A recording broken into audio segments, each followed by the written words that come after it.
During the 50s, there was a man lurking in the depths of society with other cheap pulp fiction writers who would make Jaws look like a goldfish.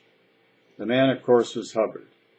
He didn't give a damn about what was going on in the world, in part because he created his own world, where things were just made up. His fantasy world did, after all, exist only in science fiction. If he didn't like something, he just decided in his warped mind that he would change it. He made his world look inviting, and many of the youth of that day were sick of the way things were, so on the surface, it appeared to be a way to get involved and change the world for the better. They didn't figure out until years later the only things that mattered to Hubbard were things that benefited him in one way or another. Since he had no interest in anything but himself, the two things he wanted the most were power and money. If you think about it, he did get power, but only in his own very small world.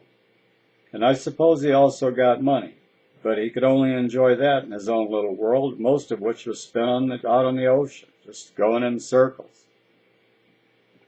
It's such a shame that so many people were poisoned and so much of their lives were stolen by a lunatic.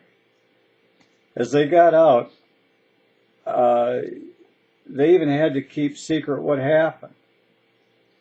Some were strong enough to open up, but it was an uphill fight against a formidable opponent.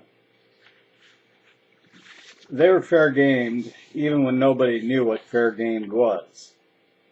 I doubt these people can ever express their true gratitude to Anonymous for what Anonymous has accomplished.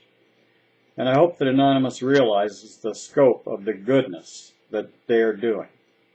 With your masks and your pickets, you've given these people hope, and hope can be the greatest thing in the world. You've given them hope that they will finally see justice done.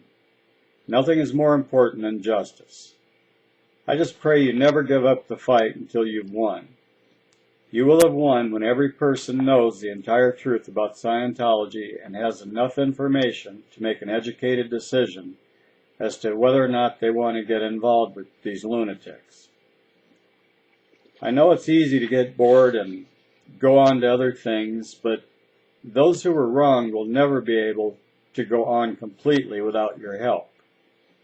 This goodness that you are doing for them will live with you for the rest of your life. It will always be one of the neatest memories that you will have. Anonymous truly does rock. May 10th is almost here, and it's time to take names and kick ass figuratively. One last thing.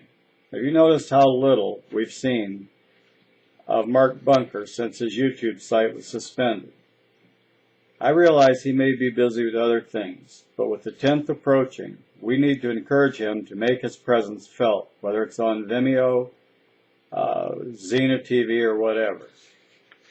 I know he's limited on how quickly he can post on Vimeo, but Anonymous can get his videos up if he'll post them somewhere.